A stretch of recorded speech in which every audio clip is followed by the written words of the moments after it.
무소유의 삶을 실천한 법정 스님의 열반 10주기를 맞아 스님의 생전 모습을 사진으로 만날 수 있는 특별한 자리가 마련됐습니다. 서울 성북구 길상사에서 시작된 비구 법정 사진전은 스님의 생전 모습을 다시 만나면서 맑고 향기로운 가르침도 되새길 수 있는 뜻깊은 시간이 되고 있습니다. 법정 스님의 가르침을 계승해온 제가 제자들은 스님의 10주기를 맞으면서 스승의 빈자리를 새삼 절실히 느끼고 있습니다. 스님의 제가 제자인 강창일 국회의원과 이계진 전 의원을 만났습니다. 학교법인 동국대학교의 차기 이사장으로 조계종 제17교구 본사 김제 금산사 주지 성우 스님이 선출됐습니다. 이와 함께 상임이사에는 전 용주사 주지 성월 스님이 선임돼 이사장을 보좌하고 법인과 학교 행정을 총괄하는 역할을 맡게 됐습니다. 동안거 천막결사를 통해 한국불교의 새로운 수행 모델을 제시한 위례 상월선원의 정진 스님들이 비구니 승가 발전에 힘을 보태는 등 나눔 행보를 이어가고 있습니다. 대한불교진흥원 이사장을 지낸 김규칠 불교인문사회과학원장이 충북 괴산의 대한불교진흥원 다보수련원에서 인문학 강연을 펼쳤습니다. 안녕하십니까. 2월 19일 수요일 BBS 뉴스입니다. 무소유의 삶을 실천한 법정 스님의 열반 10주기를 맞아 스님의 생전 모습을 사진으로 만날 수 있는 특별한 자리가 마련됐습니다. 서울 성북구 길상사에서 시작된 비구 법정 사진전은 스님의 생전 모습을 다시 만나면서 맑고 향기로운 가르침도 되새길 수 있는 뜻깊은 시간도 되고 있습니다. 첫 소식 권송희 기자입니다. 비우고 또 비우는 절제의 삶. 노승의 야윈손에 들려있는 빈 찻잔은 무소유의 맑고 향기로운 정신을 일깨웁니다. 길을 떠나는 뒷모습에선 참 나를 찾아 정진했던 진정한 자유인 법정 스님의 숨결이 애잔하게 살아오는 듯합니다. 소박한 털모자를 쓴 스님의 얼굴엔 봄날 햇살처럼 미소가 가득합니다. 한평생 엄격한 수행자로 또 청빈한 삶을 실천했던 법정 스님의 일상이 흑백사진 70여 점에 오롯이 담겼습니다. 법정 스님 열반 10주기를 맞아 서울 길상사에서 스님의 평소 모습이 담긴 미공개 사진들이 비구 법정 사진전을 통해 공개됐습니다. 법정 스님 10주기가 되면서 많은 사람들에게 어떤 스님이 조금 잊혀지고 있기도 해요. 스님의 지금 생전의 어떤 그런 모습을 사진으로나마 이렇게 보면서 그때의 그 함께했던 아련한 추억들 그런 것도 좀 되새겨보고. 사진전에는 이종승, 유동영 작가 등 7명이 송광사 불이람과 길상사에서 스님의 생전 모습을 가까이에서 찍은 사진 작품들을 만날 수 있습니다. 화려한 색을 버리고 빛과 그림자가 어우러진 흑백 사진 속에는 생전 자신을 드러내는 것을 꺼렸던 스님의 절제와 겸손의 마음이 담겼습니다. 길상사를 찾은 불자와 시민들은 욕심을 비우라던 스님의 뜻을 마음속에 깊이 새겼습니다. 항상 계신 것 같았지만 더 오늘같이 이렇게 사진전을 보니까 스님의 그런 여러 가지 말씀들이 새록새록 생각이 나면서 감회가 새롭습니다. 평소 제가 법정 스님을 많이 존경했었는데요. 사진에서도 스님의 어떤 인품이 그냥 묻어나는 것 같아요. 방명록에는 스님을 추모하는 마음과 그리움의 기록들로 한 장 한 장 채워졌습니다. 이와 함께 길상사 진영각에서는 스님의 온기가 묻어나는 유품들도 전시됐습니다. 특히 손수 쓴 친필 원고와 50년이 넘은 누비옷, 세숫대야와 거울 등이 처음으로 공개돼 눈길을 끌었습니다. 스님의 맑은 영혼, 수행자다운 모습, 청변한 무소유 정신 이런 것들을 우리들이 가슴속에 새긴다면은 불평불만이 사라지고 편안해지지 않을까 싶습니다.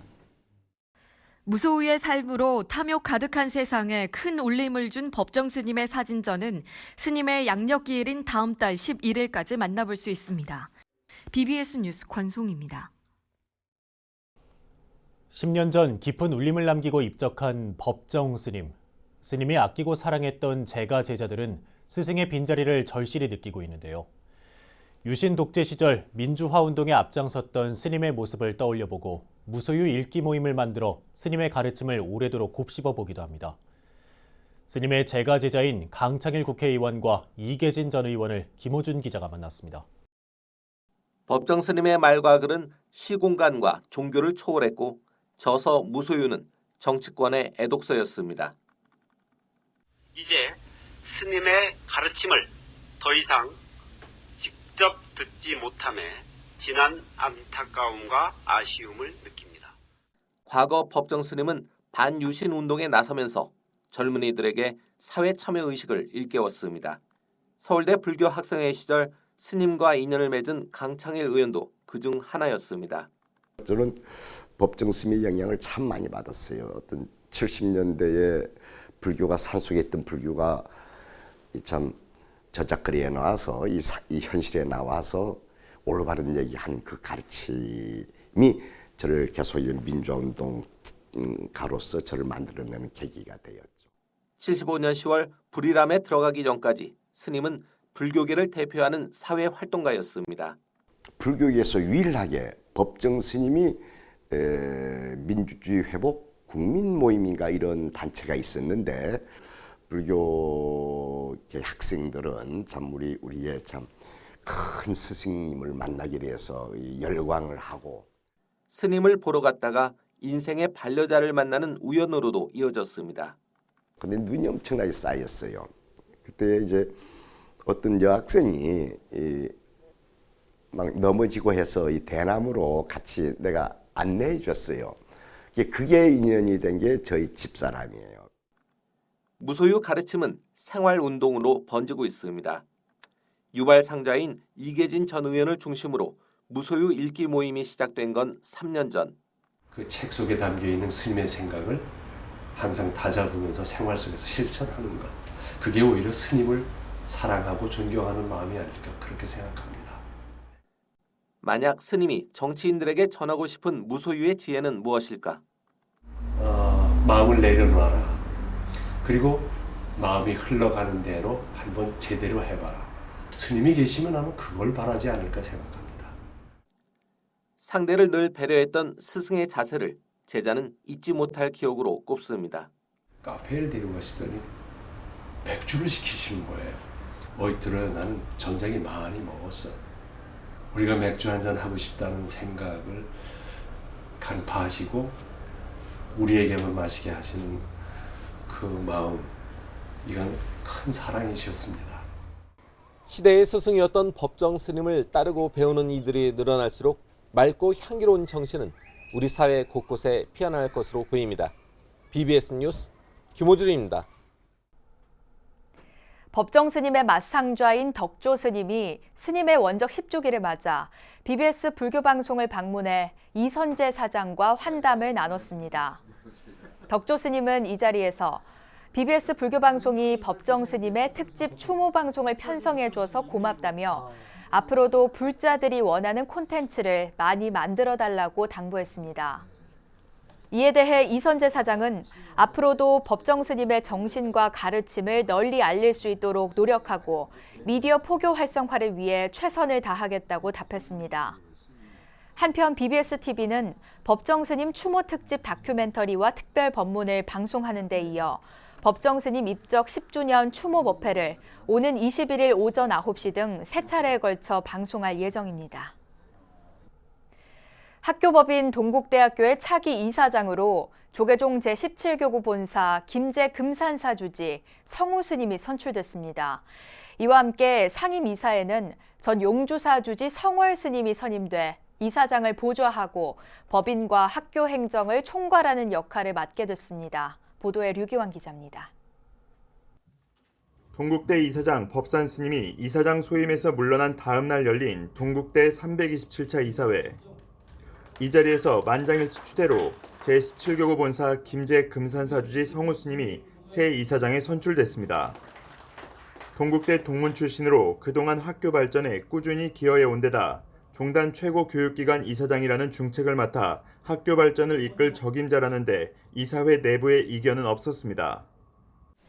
학교 경영과 또 성문의 회장을 또 겸하고 있기도 하고 또 본사 교구장으로서 종단의 여러 역할로서 많은 경험이 있으신 성우 스님을 성우 이사님을 이사장으로 추천합니다. 성우 스님은 무거운 책임감을 느낀다며 학교 발전을 위해 최선을 다하겠다는 말로 소감을 전했습니다.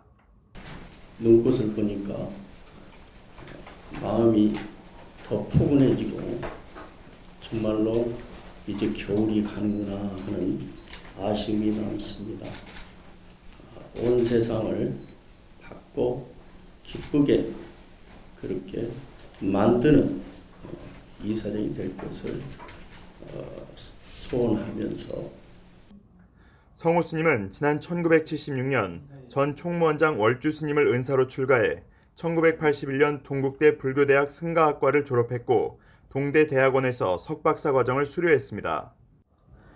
졸업 이후에는 동국대학교 종비생 졸업생들의 모임인 성림동문회장을 맡아 학교 후배들에게 장학금을 전달하고 비구니 기숙사 해강원 재건립 기금을 기탁하는 등 학교 발전을 위해 꾸준히 노력해왔습니다. 때문에 학교 관계자들 사이에선 성우 스님이 이사장에 오르면서 학교 발전에 한층 가속도가 붙을 것이라는 전망이 나오고 있습니다. 이와 함께 성우 스님은 중앙승가대 교수, 군산 은적사 주지, 14대 15대 중앙종회의원, 전국 교구본사 주지협의 회장 등을 역임했고 2013년부터는 금산사 주지 소임을 맡아 지역 불교계 발전에 매진하는 등 행정 역량을 쌓아왔습니다. 이사장 성우 스님의 공식 임기는 2023년 2월 28일까지입니다. 동국대 이사회는 이와 함께 학교법인 상임이사로 전 화성 용주사 주지 성월 스님을 선임했습니다. 교구본사 주지를 맡고 있는 성우 스님이 비상근직으로 이사장 업무를 수행하게 되면서 이사장 스님을 보좌하고 법인을 총괄하는 역할인 상임이사를 새로 선임하게 된 것입니다. 성월 스님은 정대 스님을 은사로 출가해 1977년 범어사에서 자운 스님을 계사로 3위계를, 1979년 봉선사에서 월운 스님을 계사로 구족계를 수지했고 총무원 재무부장과 제2교구본사 용주사 주지, 중앙종회의원, 동국대 감사 등을 역임하며 풍부한 경험을 쌓았습니다. 이사님들 모시고 제가 학교에 조금이라도 도움이 될 수 있도록 최선을 다하도록 하겠습니다. 감사합니다. 뛰어난 행정 역량을 갖춘 이사장 선출로 인해 동국대에 어떤 변화의 바람이 불지 교계 안팎의 관심이 모아지고 있습니다. BBS 뉴스 류기환입니다. 우리나라 7대 종교 지도자들이 가톨릭 성지를 찾아 종교 간 이해를 높이고 화합을 도모했습니다. 한국종교지도자협의회 대표이장인 조계종 총무원장 원행 스님을 비롯해 김희중 한국천주교 주교회의 의장과 오도철 원불교 교정원장, 송범두 천도교 교령 등은 스페인과 포르투갈에 있는 가톨릭 성지를 찾았습니다. 종교지도자협의회 순례단은 국민 90% 이상이 가톨릭 신자인 스페인의 바르셀로나 대성당을 시작으로 성가정 성당과 세계에서 세 번째로 큰 규모를 자랑하는 세비야 대성당과 에스파냐 가톨릭의 총본산 톨레도 대성당 등을 둘러봤습니다. 원행 스님은 종교와 국가, 인종에 따라 신앙이 다르고 예술로 이를 표현해내는 방법도 제각각이지만 기도의 힘은 언제나 초월적인 힘을 낸다며 신에게 자신을 기꺼이 바치는 신앙심은 그 자체만으로도 온전히 고결하다고 밝혔습니다. 종교지도자협의회는 불교와 가톨릭, 개신교, 원불교, 유교, 천도교, 민족종교 등 우리나라 7대 종교계가 종교화합을 위해 지난 1997년에 설립한 문화체육관광부 소관의 사단법인으로 매년 각 종교의 성지를 함께 순례합니다. 동안거 천막결사를 통해 한국불교의 새로운 수행 모델을 제시한 위례 상월선원의 정진 스님들이 비구니 승가 발전에 힘을 보태는 등 나눔 행보를 이어가고 있습니다. 출가자 감소 문제 등 한국불교가 직면한 시대적 과제들을 사부대중과 함께 풀기 위한 소통에도 적극적인 모습입니다. 정영석 기자가 전합니다. 위례 상월선원 대중 스님들의 기부 릴레이가 계속되고 있습니다. 이번엔 비구니회 발전을 위해 5천만 원의 후원금을 내놓았습니다. 동안거 천막 결사의 원만한 회항을 위해 사부대중이 모아준 정성을 나눈 것입니다. 결사의 또 그 의미하고 좀 다르게 너무 이 공양금을 대중이 가져가는 것은 안 맞다. 네. 그래서 이제 9분의 스님을 뜻을 이렇게 받들어서 네. 오늘 이렇게 방문을 하게 됐습니다. 앞서 상월선언은 종단의 역점 사업인 100만 원력 결집 불사금 1억 원과 선원 수자 복지기금 5천만 원을 아름다운 동행에 기부했습니다. 특히 코로나19 사태로 혈액 수급에 어려움이 많다는 소식을 접하고 헌혈 나눔에 동참하기도 했습니다.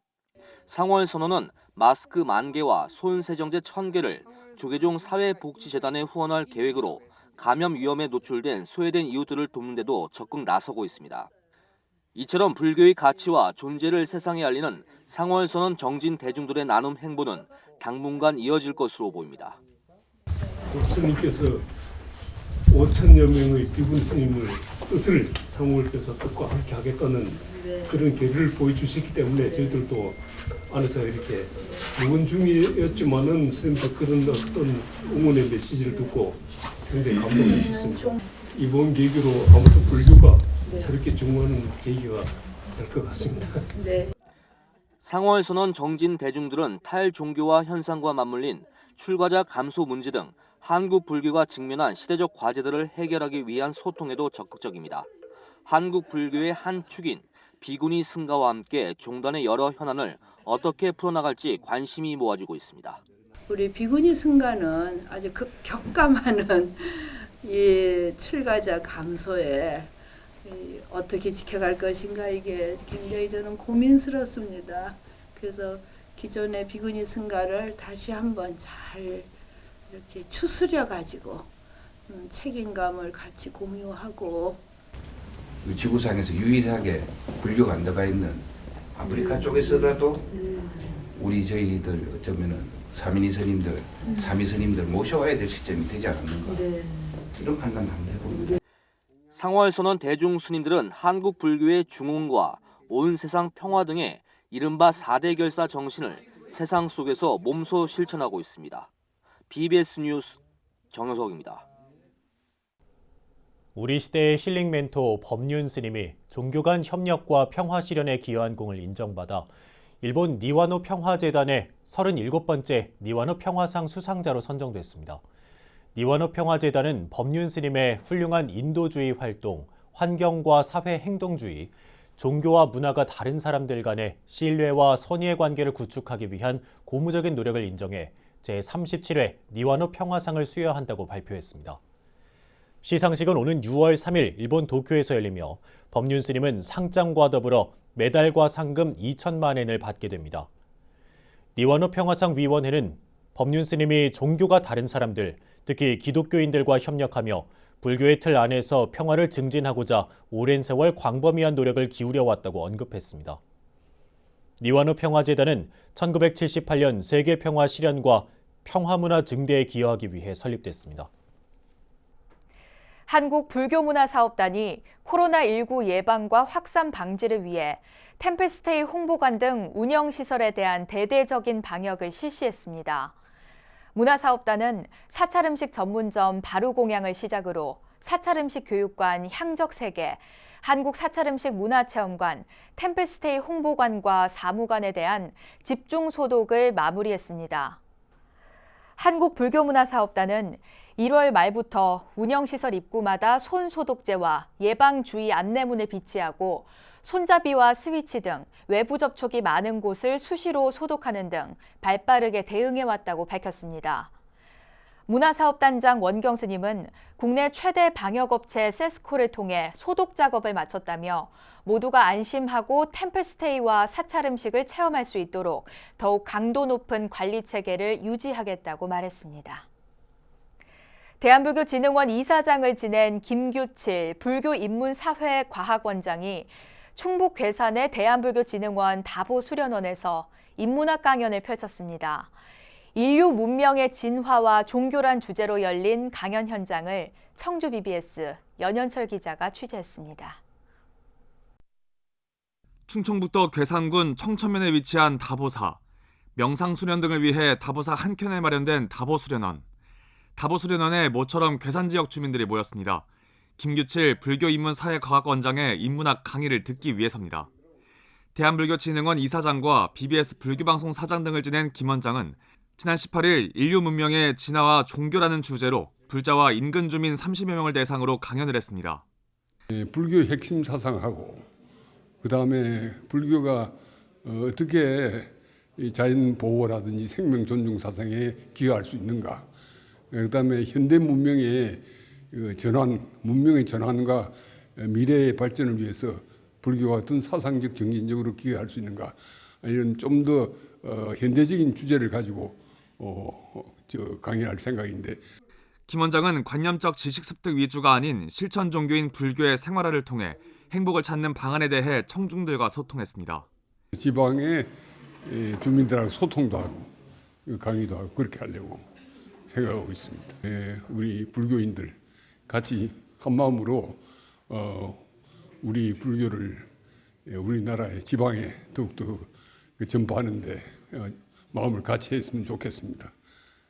김 원장의 강의는 교리 위주의 종교 강의 또는 틀에 박힌 정신문화 강좌와는 달랐습니다. 실천적 종교인 불교의 상식을 중심으로 생명과 자연 존중 사상을 이해하기 쉽고 간명하게 설명했습니다. 김 원장의 인문학 강의는 오는 3월 말까지 매주 화요일마다 진행됩니다. BBS 뉴스 열현철입니다. 13년 전 황룡사 9층 탑 모양을 본따 경주 엑스포공원에 세운 경주타워가 지적재산 보호의 상징이 됐습니다. 경주 엑스포 측은 세계적 건축가의 디자인을 표절했다고 인정하면서 유가족에게 공식 사과하고 건축가의 명예 회복에 나섰습니다. 대구 BBS 정민지 기자입니다. 황룡사 9층 목탑을 음각으로 새겨 넣은 경주타워는 아파트 30층 높이로 경주 보문단지가 한눈에 내려다 보이는 건물입니다. 맞은편 황룡원 중도타워와 쌍을 이뤄 보문의 랜드마크인 경주타워가 저작권 보호의 상징으로 거듭났습니다. 경주 세계문화 엑스포는 예명 이타미 준으로 알려진 세계적 건축가 유동룡 선생의 디자인 저작권 현판식을 가졌습니다. 법적 공방 12년의 마침표로 선생이 타계한 지 9년 만입니다. 저는 그 이야기 듣고 깜짝 놀랐습니다. 이 재판을 해가 그래 오래 가도록 우리는 뭐 하는 거냐 이게. 그래서 반성을 하고 사죄를 드립니다. 다시 한번 이 건축물이 세계적인 명품이 되어서 경주뿐만 아니라 대한민국에 사람이 넘쳐나고 세계적인 관광 자원이 되도록 하는 데 최선을 다합니다. 제1한국인 건축가인 고 유동룡 선생은 2004년 경주타워 디자인 공모전에 참여했습니다. 3년 뒤 완공된 경주타워는 당선작이 아닌 선생의 우수작 디자인과 유사하게 지어졌고 선생과 유가족은 저작권 침해 소송을 시작했습니다. 법원은 유동룡 선생의 손을 들어줬지만 최종 판결을 한 달 앞두고 선생은 타계했습니다. 비록 원한 그대로 시공이 되었다 완공이 되었다면 훨씬 더 좋은 디자인의 경주탑이 됐을 거라고 확신은 하지만 그렇지만 그 저희 아버지의 그 건축 철학만큼은 지금의 경주탑을 통해서 전달이 되리라고 생각을 합니다. 경주 엑스포는 디자인 표절을 공식 사과하고 잘 보이지 않았던 바닥 표지석을 걷어낸 뒤 새 현판을 설치했습니다. 또한 유동룡 선생 타계 10주기인 내년에 헌정 특별전을 열어 고인의 명예와 위상을 제대로 알릴 예정입니다. 이번 일을 계기로 저희 같은 건축가나 디자이너들이 마음 놓고 디자인 활동을 창작 활동을 할 수 있는 그런 표절이 없는 그런 사회가 되었으면 합니다. 이타미 준 유동룡 선생은 경계인의 정체성을 투영한 건축물로 세계적 명성을 얻었으며 제주 포도호텔 등 수많은 걸작을 남겼습니다. 경주 엑스포는 이타미 준의 경주타워와 함께 쿠마 켄고의 엑스포 기념관, 승효상의 솔거미술관 등 공원 내 세계적 건축가의 작품을 관광 자원화하기로 했습니다. BBS 뉴스 정민지입니다. 천태종 서울금강불교대학이 교법사학과 43명, 불교학과 중급과정 36명 등 수료생 79명을 배출했습니다. 서울금강불교대학은 관문사 4층 옥불보전에서 천태종 총무원장 문덕스님 등 300여 명이 동참한 가운데 2019학년도 서울금강불교대학 수료식을 봉행했습니다. 문덕스님은 졸업은 공부의 끝이 아니라 새로운 시작임을 잊지 말고 더 높은 차원의 공부로 일념 정진해야 한다고 강조했습니다. 이에 앞서 학장이자 관문사 주지이기도 한 천태종 총무부장 월장 스님은 진정한 생활불교는 한결같은 마음으로 정법을 배우고 실천하는 것이라고 당부했습니다. 수료식에서는 교법사학과 이세채 전후장 수료생이 총무원장상을, 교법사과 장욱분, 이영옥 수료생과 불교학과 박영무, 박명희 수료생이 학장상을 수상했습니다. 이어서 꼭 짚어봐야 될 공감 뉴스들을 모아봤습니다. 오늘의 알찬 뉴스입니다. 국보 307호인 충남 태안군 동문리 마의 삼존불 입상 일대가 역사문화체험과 교육의 장으로 탈바꿈합니다. 태안군은 최근 태안 마애불 종합정비계획 최종 보고회에서 제시된 용역 결과를 토대로 세부 계획을 확정한 뒤 2029년까지 정비 사업을 벌일 예정입니다. 문화체육관광부가 지역 문화생태계 조성을 위해 개별적으로 지원한 6개 지역 문화 사업을 통합 지원한다고 밝혔습니다. 대상 사업은 세대 간 멘토링 프로그램인 인생 나눔 교실을 비롯해 신중년 문화예술교육, 이주민, 탈북민, 장애인을 지역 문화기관과 연결하는 무지개 다리 등입니다. 경남 김해시는 사적제 341호 대성동 고분군에서 금광가야 목광묘 구조를 밝힐 무덤이 발굴됐다고 밝혔습니다. 김해 대성동 고분박물관은 지난해 12월부터 자체 인력을 투입해 박물관 북동쪽 평지 3,700제곱미터를 대상으로 학술 발굴 조사를 벌이고 있습니다. 전 세계를 강타하고 있는 코로나19 사태는 인간의 무차별적인 살상과 탐욕, 잘못된 식습관, 환경 파괴 등으로 인해 빚어진 일이라는 지적이 나옵니다. 풍요로워질수록 더 많은 걸 갈구하고 욕망하는 현대인의 탐욕 때문에 바이러스가 번진다는 겁니다. 욕망을 절제할 수 있도록 우리의 생각과 생활 방식을 바꿔나가는 노력이 더욱 절실해지고 있는 요즘입니다. 네, 이상으로 2월 19일 수요일 BBS 뉴스를 마칩니다. 여러분 고맙습니다.